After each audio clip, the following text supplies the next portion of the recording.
Good evening, viewers, and welcome to this very special edition of Energy This Week. Very special because we're dealing with a topical subject. But before then, my name is Zeke Zulu Okafo. Thank you for joining us. One day, we had a vision to improve the way people access their fuel products. Now, 1 in 5 cars drives on our fuel. But that was not enough. So we pioneered the provision of cleaner, safer fuel to local industries through the fastest growing gas supply network in sub-Saharan Africa. Still, that was not enough. So we invested in the acquisition of rigs for oil and gas exploration.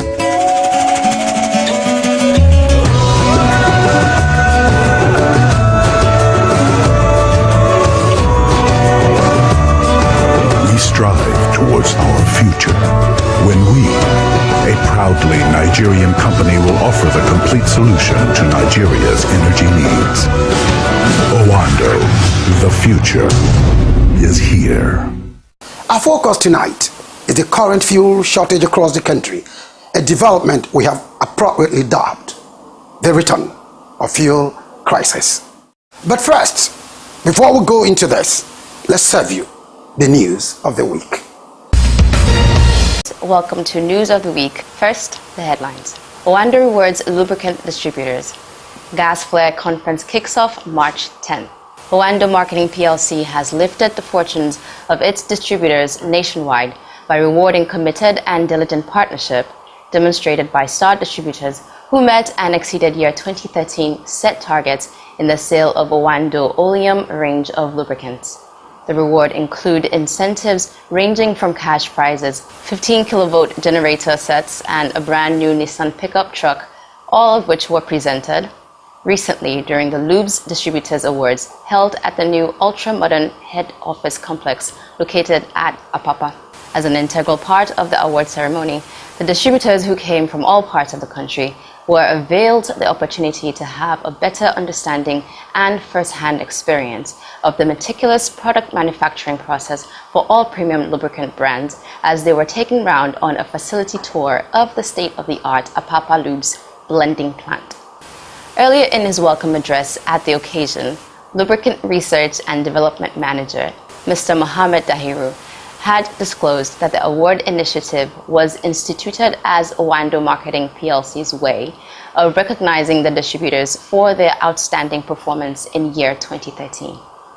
He hinted that the company last year made a promise to reward distributors who met the targets or exceeded it, and as such, the lucky winners were the ones who lived up to the expectation, as they were able to take the company's lubricant brands to all nooks and crannies with astonishing results. Presenting the awards, Owando Chief Operating Officer, Mrs. Olaposi Williams, commended the distributors for their hard work, astuteness, and resourcefulness in making sure that Oleum range of lubricants remains the leader in the Nigerian lubricants market. Speaking with Energy This Week, the Chief Operating Officer lamented the influx of fake and substandard foreign lubricants into Nigeria, adding that Owando Marketing has remained a market leader because of continued commitment and steadfastness in products quality. The market is out there, the market is big. It's just important. One of the things that the government should ensure is that no matter how big the lubricant market is, it's important that we do not give in to the influx of substandard lubricants into the country. So SON has a role to play, the customs also have a role to play. They shouldn't just come and dump substandard lubricants to the people of Nigeria, because you have players like Owando Marketing who is ensuring that the quality, that the lubricants that we produce in the country is of good quality. While appealing to the federal government not to relent in its campaign to checkmate influx of substandard products in the country, Williams assured that Owando distributors will continue to receive support and incentives from the company. The distributors, who were full of praises for the gesture by Owando, therefore pledged to work harder and do much more in the new year. By this thing, what Owando did to me, I'm telling you, let's watch it. This is February. By the end of this year, 2014, inshallah, I will double what I did in 2013. A national conference on gas resources will hold from March 10 to 12, 2014 at the International Conference Center, Abuja. The conference is being organized by the Senate Committee on Gas Resources in collaboration with major local and international stakeholders such as the Federal Ministry of Petroleum Resources, the Department of Petroleum Resources, Nigerian National Petroleum Corporation (NNPC), Chevron, and the Shell Petroleum Development Corporation. A statement signed by the chair of the Senate Committee on Gas Resources, Senator Nkechi Nwogu, said President Goodluck Jonathan will declare the conference open. According to her, the conference will deliberate on deepening domestic utilization of natural gas and routine flare elimination, expressing her hope that the conference will result in zero gas flaring in Nigeria in the next few years. That's all for News of the Week. Thanks for watching. Join us again next week. Welcome back. This is one issue we thought we would not have to visit again. We never envisaged a return of fuel crisis, at least within this short period. But here we are. Here we go again. To do justice to this issue, that number one energy journalist, our very own Ademola Adedoyin, went into town. He went in search of the man who should know, a man whose forte is the downstream sector, and specifically fuel supply and distribution by major marketers. In this interface with our own Ademola Adedoyin, the Executive Secretary of the Major Oil Marketers Association of Nigeria, MOMAN, Mr. Obafemi Olawore, explained all you need to know about the current fuel crisis. Sit back and enjoy the interview. The first issue we're looking at is that all over the country, there are queues all over again. People are queuing for fuel is not available. What are the reasons for this? We don't have enough supply before now. And anytime supply does not meet demand, there's always a problem. We foresaw this some time ago, and we said basically it was because the allocation permit to bring in fuel in the first quarter didn't come in until last week. And that's led to where we are now. I thought we normally talk about some strategic reserve. So one would ordinarily expect that even if there was slight delay, that we should not result in the type of scarcity that we are going through now. I do not know any volumes in the strategic reserve.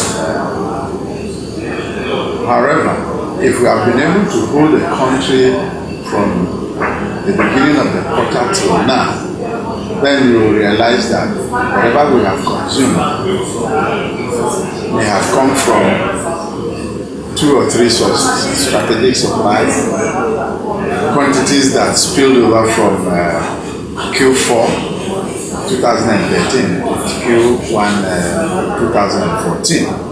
And I believe that we've been able to, it's okay for now. Yeah. Mr. Olawore, the last time you were in our studio, you did say that the issue of delay in payment of marketers was a major contributory factor to fuel supply problems. So, to what extent would you say this has contributed to this the problem we have this time around? For this particular one, lack of payment, yes, it's a very serious matter. But for this one, the immediate cause is non-release of Q1. Yes, that's the immediate cause. It shows that marketers are always ready to sacrifice and go to any length to ensure that fuel is available in the country. It's part of the heavy indebtedness. However, it can only go on for only a while. But like I said, the immediate cause today is non-release of Q1. All over the country, you have keys. So what are we doing? What is the association doing? What is the government doing to bring this to an end? Because it's killing everybody. It's killing business. I agree with you. Yeah. It's embarrassing. It's embarrassing. And it's a big shame. But for now, what has happened is that depending when our import starts arriving, PPMC have tried to bring in some products. For example, at marketers' jetties, we have 3 jetties, PWA, BOP, and NOP. At one of the jetties called BOP, we have a ship there laden with about 22,000 metric tons or 30 million liters. About 30 million liters. Yes, and discharging to major marketers. And it's currently discharging. It's currently discharging. The other jetty, called NOJ, is also occupied by a vessel. It's called Ocean Centurion. It's currently at the jetty, and within 2-3 hours from now, when calculations have been completed, it will commence discharge to Nico. Later on in the evening, another vessel is coming called United Enterprises, and that one is also going to discharge to major marketers. So between these 3 vessels for today, we're going to get approximately about 74 million liters. Okay, about 74 million liters. By the time these 3 vessels complete, possibly by Thursday morning, another set of vessels will be coming in. For example, Kona has a vessel already outside. It has about 22 million liters also that will also discharge to the system. Mobile is bringing, Wando is bringing, every marketer is bringing, MRS, every marketer is bringing. So my own guess is that this week we should see a very marked improvement in the marketplace. Then next week we'll start seeing that all this things, there should be stability. These products they're bringing in, are they from the allocation that was made last Monday, or they've been onshore before that? I mean, at sea before that? For NMPC, they are constantly bringing in. Whether they go on quarterly allocation or not, I'm not too sure. But they are constantly importing. Okay, but the majors are bringing. Yeah, the one majors are bringing due to the Q1 that has just been released. Okay. And the others are surely bringing them at their own also. Yeah. One would only want to say that because this is late in the quarter, the one for the next quarter should not, for Q2 should not be delayed. Okay. For me, if you ask me when, I will say that they should release Q2 immediately, so that we start making arrangements, because Q2 will end in June. Okay. So we will want a situation where we will have Q2 running along Q1, and then we will plan very well. And there will be seamless supply. There are those who also accuse marketers of hoarding. These people say, yeah, we agree that there have been some shortage and all that, but that the problem has been compounded by marketers who hoard and refuse to sell. What is your association doing to put your members, to ensure that people shorting and further cause a problem in the system by selling products as they have them? We should distinguish between a dealer, an attendant, and a marketer. Yeah. There's no marketer that will go out and say, keep the product. No major marketer ever does that. That will give instruction that they should hold. And by the way, until PPMC started bringing in product, there was no product. So how can you hold what you don't have? As at last week, in fact, as at yesterday morning, 5 marketers have no stock at all. only one had about 500 metric tons. It is nothing to write home about. But like I said, I don't want to look back. I want to look forward, okay, and say that what has happened should not be allowed to happen, and that whatever we have now, we are going to distribute the product in a very fast way, in a very efficient and effective way. You've pointed out two critical issues. These are, one, releasing the allocation for each quarter as at when due.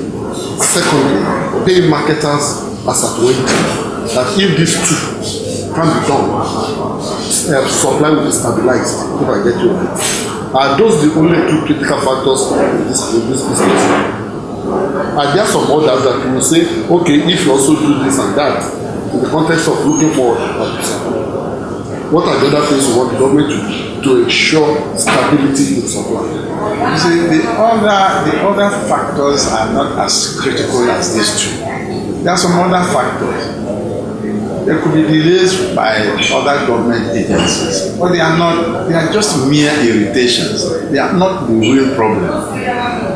Okay, if an agency delayed, for example, one of the vessels came in and there has to be inspection, and one of the officers was not available, so it is likely to cause a delay. But immediately it was brought to my attention, I called the head of that agency, and he quickly put his and he quickly called his boys to order.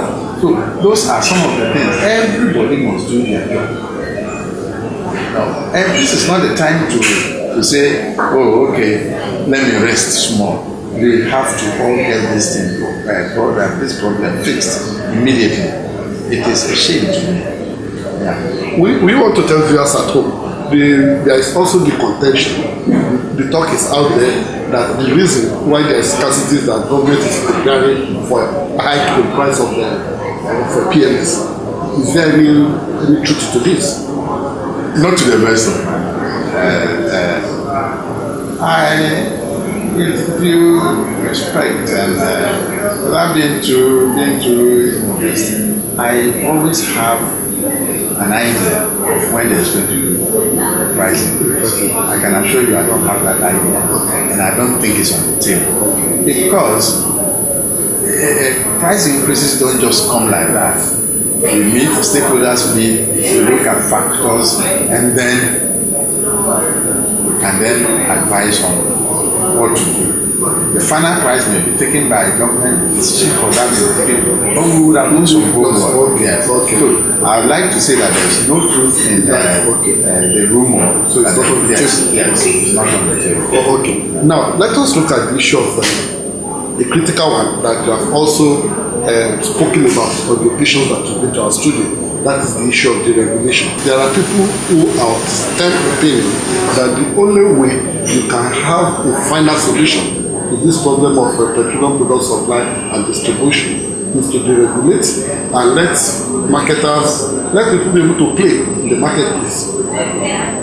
Where are we? Yes, I know, but it looks like the government is even tired of talking deregulation. Nobody is pushing anything, and then nobody is talking deregulation again. What do you have to say to this? As far as I'm concerned, government has to continue to talk. Government has to continue to talk with the critical stakeholders, the civil society groups, the labor unions, the business owners. Everybody must be engaged constantly to get to the point where we all agree that yes, we have to, because it is the only solution we have now is to deregulate. And why am I saying that? If you deregulate, what you are going to get is some ruffling in the port, but it will settle down and prices will find their own level. Okay. So it is nice that we should continue to talk and get the confidence. Again, the word confidence is what is also critical. The public must have confidence in what the government is going to do. As I speak to you today, sometimes I feel that what I'm saying people may not have confidence in me until they go to the marketplace in 2-3 days time and see that there's some cow in the petrol station. That is when next time you call me and I talk, people will believe me. Government should continue to do what they know how to do and create that level of confidence. But finally, I mean, the basic thing is that there must be the regulation, way forward, and let everybody decide when they want it. If you ask me when, it should be yesterday. How do we go about it?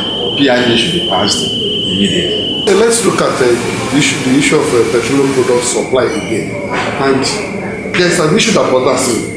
Over the years, in the last 20 years, what we have spoken about in this country is importation. We seem to have even forgotten our refineries. We seem to have forgotten that we are an oil-producing country. Does not bother you as an oil man that will continue to import, and there seems to be no end in sight. It looks like the refineries are never going to work, that will continue to import. Does that bother you? It does. It does. Principally because we allow non-experts to come into the industry and dribble us. Why are the refineries not working?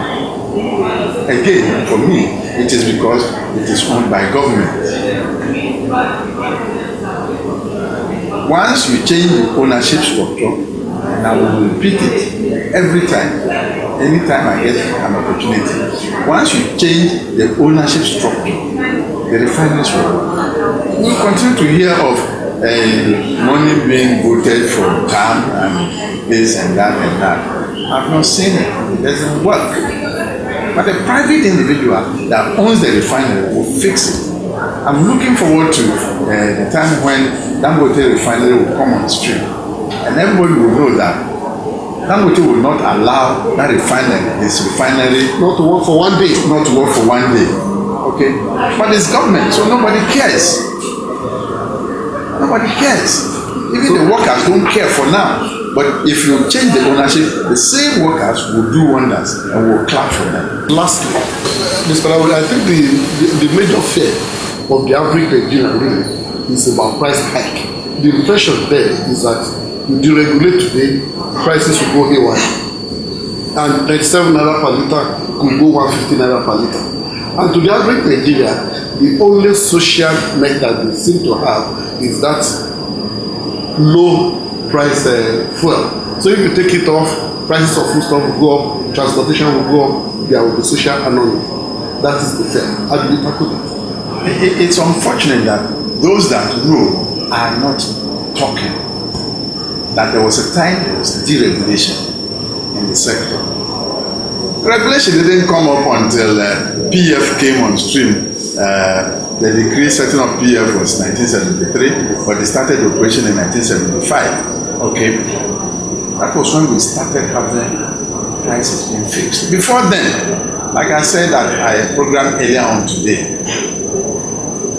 petrol price in Ibadan was different from the petrol price in Lagos, and it was different from.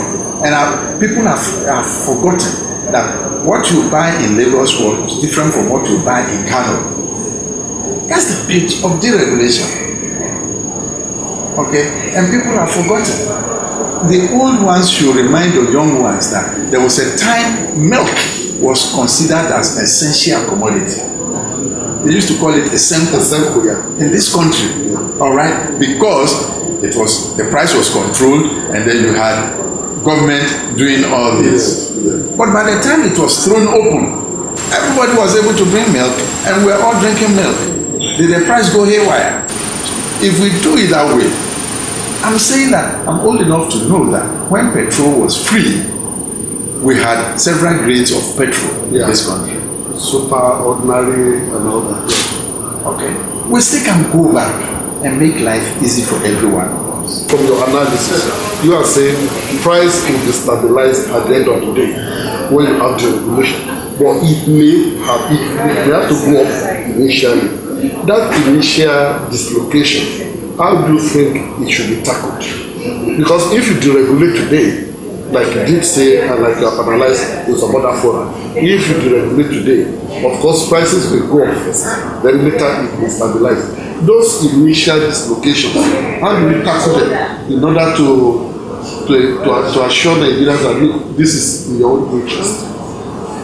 Again, many of us seem to forget that there was deregulation between December 21st, 1998 and June 1999, when only major marketers and independent marketers were importing.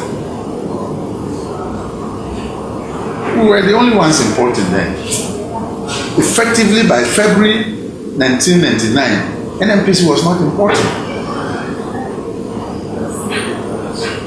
Their prices went up, but by April 1999, I had to write to the late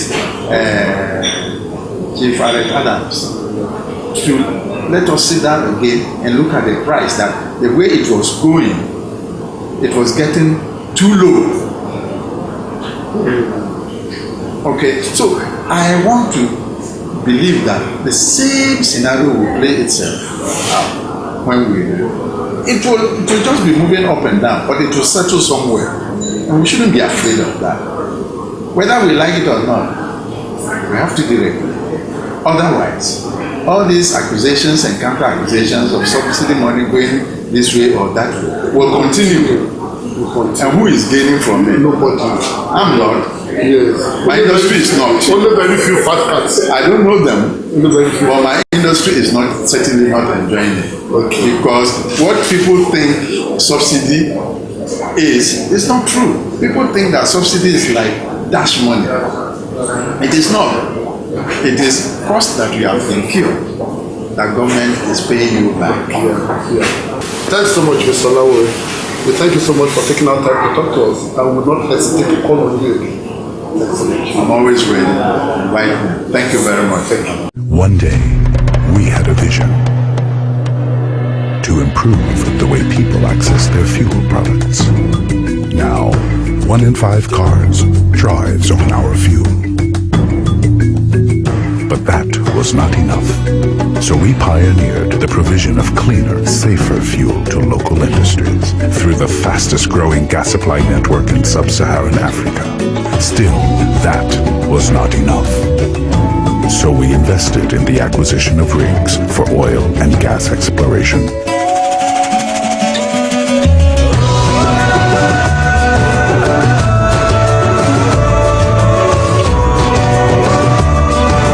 Strive towards our future when we, a proudly Nigerian company, will offer the complete solution to Nigeria's energy needs.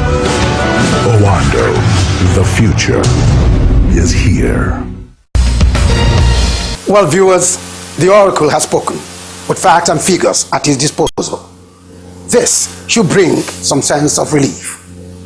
We are hopeful that in the next 2 days or so, these seemingly unending queues would have disappeared, at least for now. For your comments on this edition, reach us on info@energythisweekng.tv. For further take on this edition, visit www.youtube.com/energythisweek. Till I come your way next week, I remain yours sincerely, Zeke Zulu Okafo. Thank you for watching and goodbye.